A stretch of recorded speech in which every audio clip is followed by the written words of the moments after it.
Crypto Valley pioneer Ralf Glabischnig on building global blockchain ecosystems. In this episode, Dr. Jemma Green is joined by Ralf Glabischnig, the visionary entrepreneur behind Switzerland's Crypto Valley and Dubai's Crypto Oasis. We explore how Ralf built two of the world's leading blockchain ecosystems from the ground up. He gives his perspective on Bitcoin as the only truly new asset class and the evolving landscape of crypto regulation across different jurisdictions. Discover insights on balancing innovation with compliance and then learn why supporting boundary-pushing pirates remains essential for advancing blockchain technology. I'm your co-host Anthony Pearl, and whether you're an investor or a startup looking for insights, it's time to get unblocked. Much for making the time. Thank you very much. It's my pleasure. You wear so many hats. You're a serial entrepreneur, an investor. You curate really amazing conferences. You have a venue in Zug that hosts many interesting events. What is it that really motivates you to do all the things that you're working on right now? I think it's an outstanding opportunity to meet many international entrepreneurs in this rather quite boring town, Zug.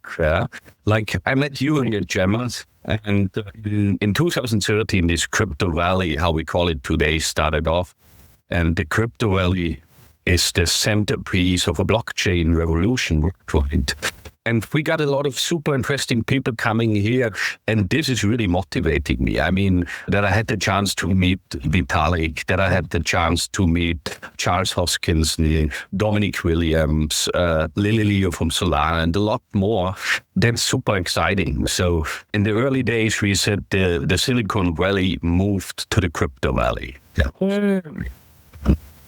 And when you moved here, it was more in its infancy, and obviously the blockchain market globally and also in Zug has gotten a lot bigger. And you've kind of traversed over two continents now. You have Crypto Valley and also in Zug, and Crypto Oasis in Dubai. Tell us a little bit about that and why you're incubating two ecosystems. Look. Switzerland is super interesting in terms of having headquarters here, having the home base here. But Switzerland has not a big market at the end of the day. So the Swiss organizations are used to go international quite early. And in the last 10 years, there was an opportunity outside of the US, because in the US, the regulator was very tight. And with this opportunity outside of the US, we needed a market where we can go and grow from. And we looked into Asia, Singapore, and into the Middle East. And the Middle East was personally more convenient to travel back and forth. And on the other side, when you follow the news, the Middle East might be the ATM of these years. So what does this mean? A lot of the big capital, the sovereign wealth funds and so on are over there. When you need caring capital, you can find it over there. And 4 hours around Dubai, I think you have around 3.5 to 4 billion people living. So you already got a huge market around that. And this was the reason for me. And so it sounds like they're quite complementary rather than like competing with each other. Absolutely. Look, Switzerland is rather slow, stable, reliable. I mean, in Switzerland, we don't want to change too much things. Decentralization in general is a little bit slower there. And the Middle East, when I came the first time there in 1998, there was nearly nothing. And they had the vision to grow the country, to double the country all 10 years. And that worked out. And I mean, that's crazy from, I don't know, end of the 90s, there have been 800, 900,000 in Dubai. 10 years later, 1.8 million. 10 years later, 3.6 million. In Switzerland, we are a bit afraid when we grow 100,000 people a year. So that's really a difference. Yeah, makes sense. And you run a VC fund in Active Ventures. What is that focused on in terms of investing? And could you share with the listeners of some of the interesting companies that you have supported? Yeah, of course. Active Ventures is, first of all, not a classical VC fund. It's a private investment company. And we are focusing on three different things. The first thing we talked now about is the ecosystem development. So we built the crypto valley, we built the crypto Oasis, and we built the green block. Those three ecosystems are interesting for us. The second thing is we try to help entrepreneurs and big corporates to build in this ecosystem. So we call this venture building. We have our own leader specialists, we have our tech guys, we have our business guys, and we try to help all these companies. And the third thing is our investment management part, where we try to pick the exciting companies and invest a bit and help them on the way with our network. Some interesting companies. One of the older companies we are supporting is Bitcoin Swiss. Bitcoin Swiss is a very early player here. They have been set up in 2013, pioneers in the digital asset space, and growing today very big in the staking market internationally, and an important pillar for the crypto valley. Then later we co-founded Gen2 Digital. It was about making cryptos bankable, basically. So securitizing crypto. Today we have Bitcoin ETF, so it's very easy to bank Bitcoin. At this time in 2017, when we started this off, there was nothing like that. And Gen2 and Gen2 Digital is now merged. There are more than 100 people, more than $5 billion assets under service, grow very nicely. And I think this is a candidate for unicorn out of Switzerland. And probably one of the newest additions is Bitcoin OS, or Bitcoin Operating System. Super exciting project led by Eden. They try to create smart contracts natively on the Bitcoin blockchain. So build what the Ethereum blockchain did. That's the first one back to the Bitcoin operating system. And here probably the longer I'm in the market or in this industry, the more I'm a Bitcoin maximalist. Of course, it's options out there.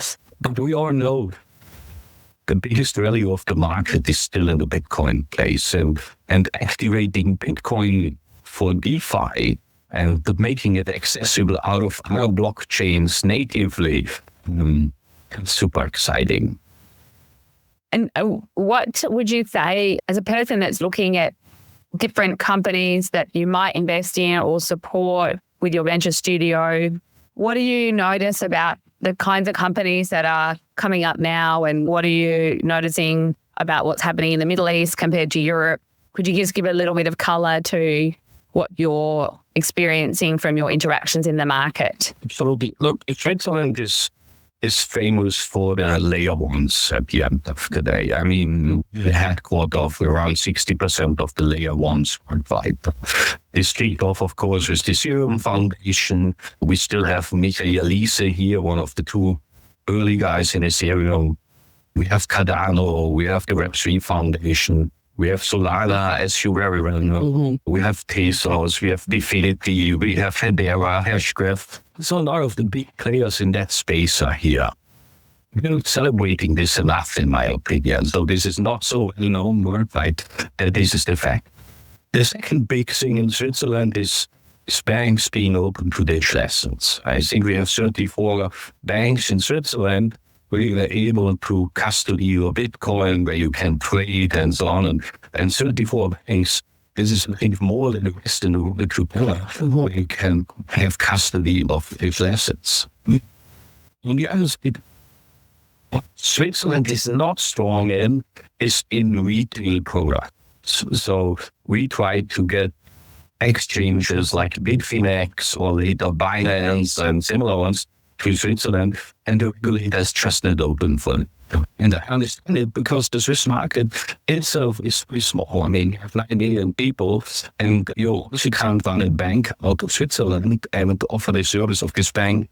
Everyone do. You need to be regulated in different markets.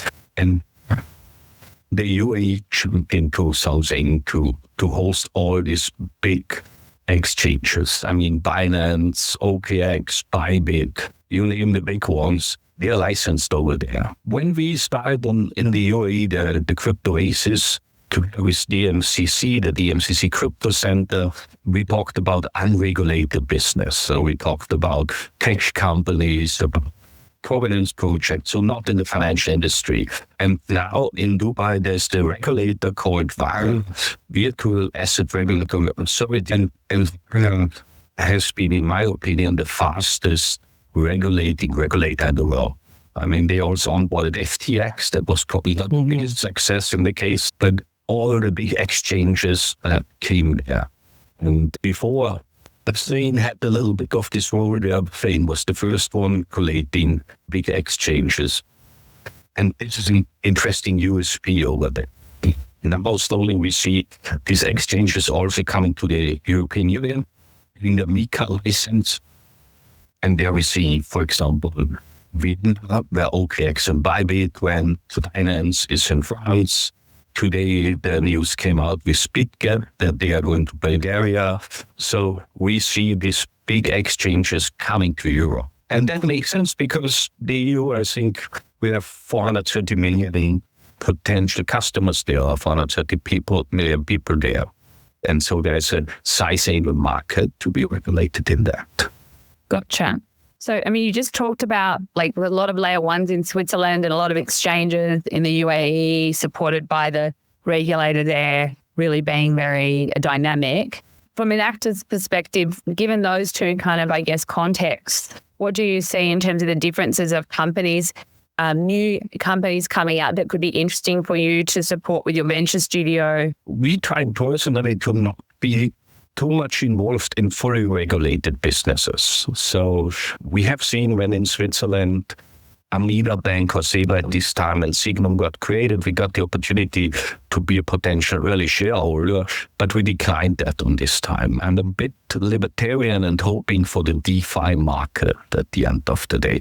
I'm not the biggest fan of building the old financial institutions in the same way, just on the blockchain, with the same players, with the same structures. I still hope in the disruptive potential of DeFi. And so we're looking into infrastructure plays at the moment and into DeFi players enabling this infrastructure at the end of the day. Mm-hmm. Probably one thing to add there.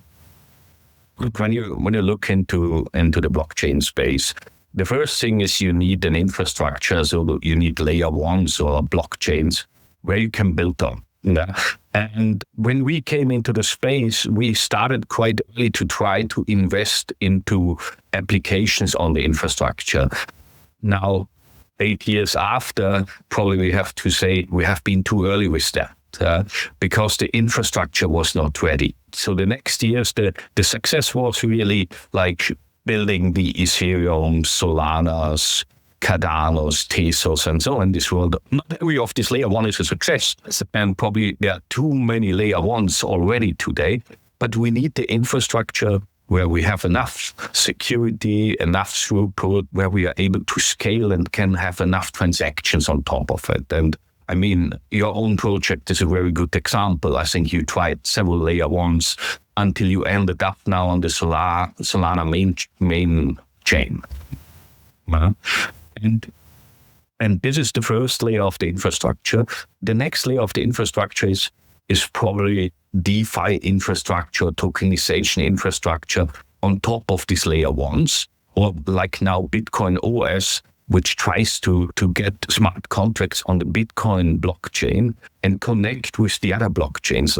This is then the interconnectivity. We see other things like layer zero and Trueflation and similar things, where we see, okay, there's still infrastructure built to later build efficient applications. And very honestly, we are not there yet on the application layer, or even I didn't see the big successes there, because still the infrastructure is built out or to be built out.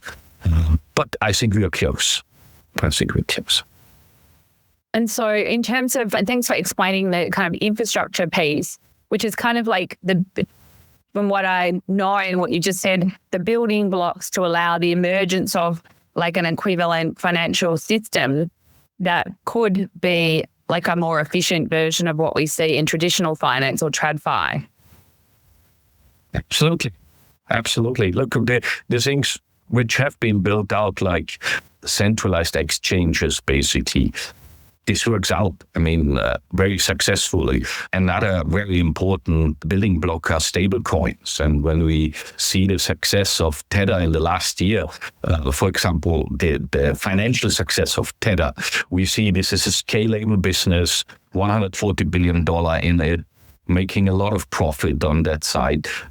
And now getting more regulated. Circles, the second biggest player out of the US, a lot of stable coins coming up. I think this is base infrastructure, and when the stable coin infrastructure is ready and regulated, you can build the next level. You mentioned DeFi, and that's really where you're focused. What are you noticing around the DeFi market at the moment, and what are you interested and do you expect to see this year? First, I wouldn't say we're fully focused on DeFi. I would say I'm a long-term DeFi believer. Another person I would love to mention in that case is Mona Lisa. She was the founding of Melonport, one of the early players here in the crypto valley. And I was very impressed. Like a young lady coming from Goldman Sachs, very successful. And talking about DeFi, where we didn't understand what DeFi is, basically. Then another player was Bancor, also coming to the crypto valley, also in the early years, I think 2016, 2017, Israeli team, and building this DeFi exchange, Bancor, basically. And these have been, for me, the guys paving the way where we want to go. And when you now today talk with, for example, CZ, the founder of Binance, he has a very successful business model with Binance, but his personal focus is in the DeFi market. So he wants to create the future in a decentralized world at the end of the day. And what I believe is to really get the full power out of the blockchain ecosystem, we need to cut out middlemen. And if we go to the centralized exchange world and we add all the middlemen we had before, then we will not be 10 times more efficient than the normal financial market. And when we are not 10 times more efficient, there will be not the adoption overall. Yeah, I think that with all the intermediaries, there's a lot of fees that people are paying, and, that's, at the consumer end, but also at the merchant end. And I think what you're talking about is if you don't have a lot of those, you can drive out a lot of costs from the system and actually create less friction, and also, more efficiency. Absolutely. And look, it's also, as long as we always talk about how to get out of the crypto into fiat and in from crypto, it will also be not more efficient. When companies start to have crypto accounts and fiat accounts, and they can operate in both areas the same efficient way, then we're also a step forward. Because today, let's take an example of tokenization of real estate. When you tokenize real estate and you need to get the investors out of the fiat world, and you already spent, let's say, 1% in exchanging from fiat to crypto and back, you lose 2% of a margin, which is probably 5 to 6% in the real estate world. So it just doesn't make sense. It's not more efficient than creating a classical financial product in the old banking world, basically.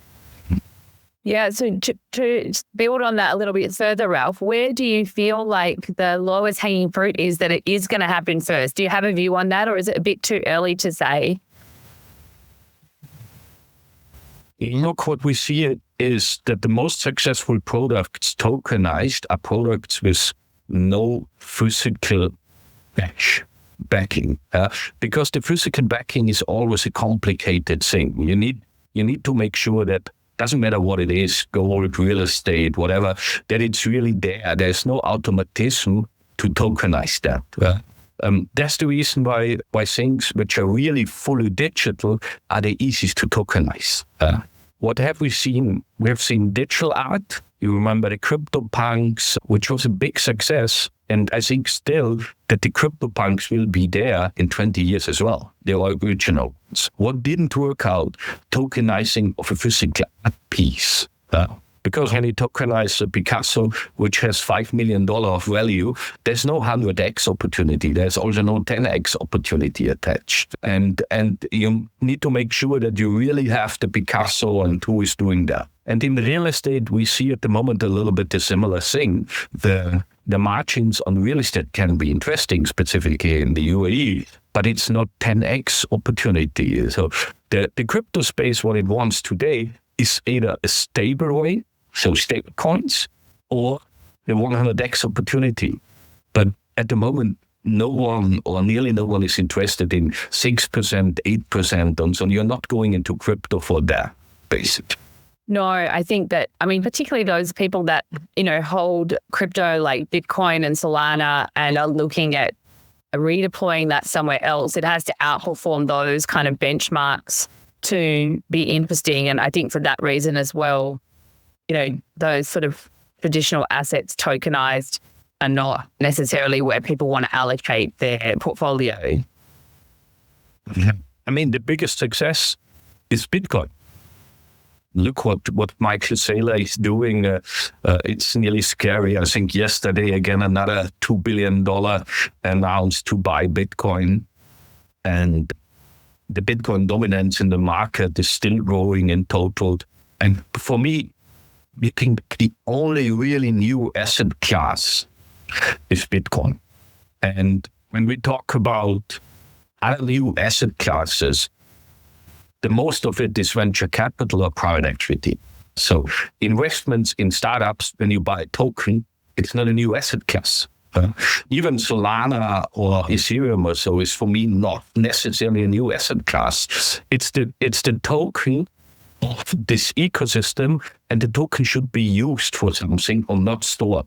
And Bitcoin ETF is still kind of okay for me. Why? Because Bitcoin is a long-time store of value. But when I see Ethereum or Solana or similar in an ETF, then for me, this is log calculation power. This should be used. You should transact with it. You shouldn't store it at the end of the day. And then even further, when we talk about tokenized commodities, tokenized real estate, and so on, that's not new asset classes. This is just an old asset class packed or packaged in another way. So, and for that, Bitcoin is a great new asset class. We even added it to our pension fund 2 years ago, and I love that. But everything else, there's a problem in the model of a pension fund because we do a maximum of 10% in Bitcoin in our pension fund.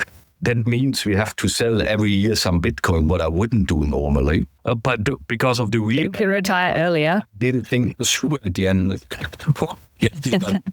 We need to sell Bitcoin every year and stay at this 10%. The irony of the performance, kind of like a victim of your own success.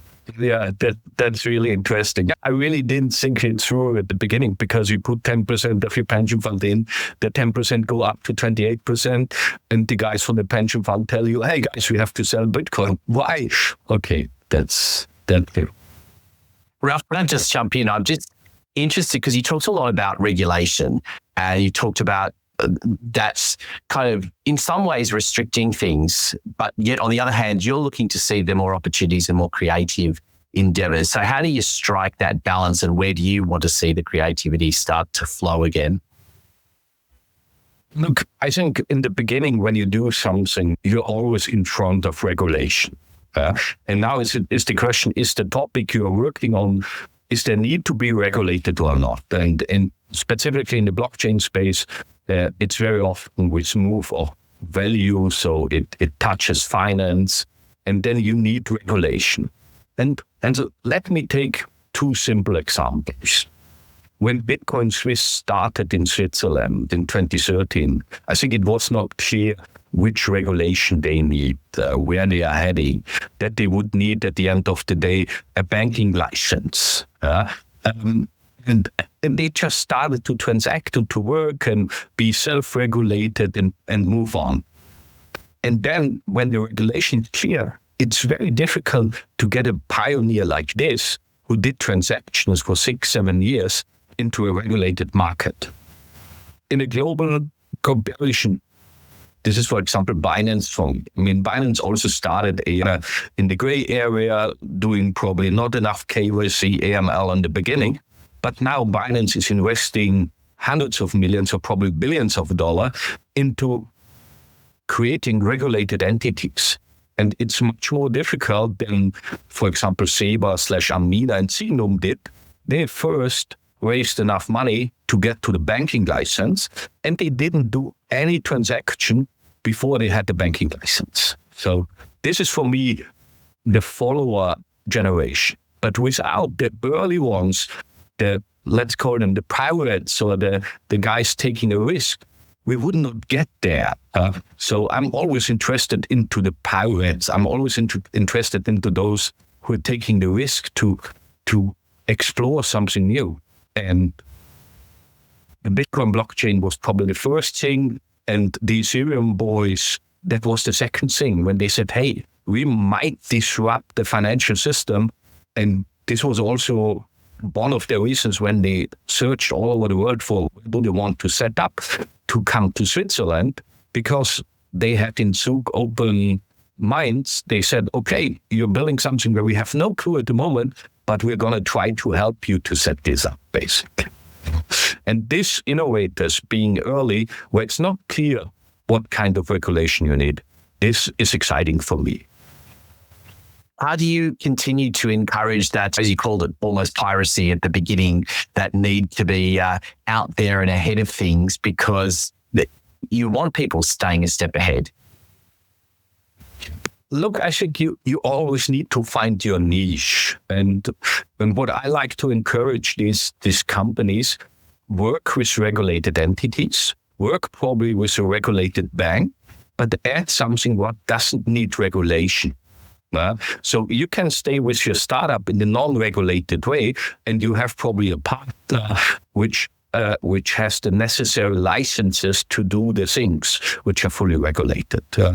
In Germany, there's a bank called Solaris Bank, and this is part of a fintech ecosystem with exactly that strategy to build a B2B bank to give the license to other projects. Bank Frick in Liechtenstein was the first entity doing this here in the crypto valley, when we call Liechtenstein as part of the crypto valley. They did it for Bitcoin Swiss, for Kraken, and for other exchanges. Today in Switzerland, we have Incor Bank. Incor Bank is a B2B bank behind a lot of other banks and projects, and that makes projects, that enables projects to be innovative without having the full burden of a banking license. This is the way I like to go, personally. Yeah, so it's kind of like multi-agency assembly of these new markets. So it's modularized, and not everyone is like reinventing the wheel. Absolutely.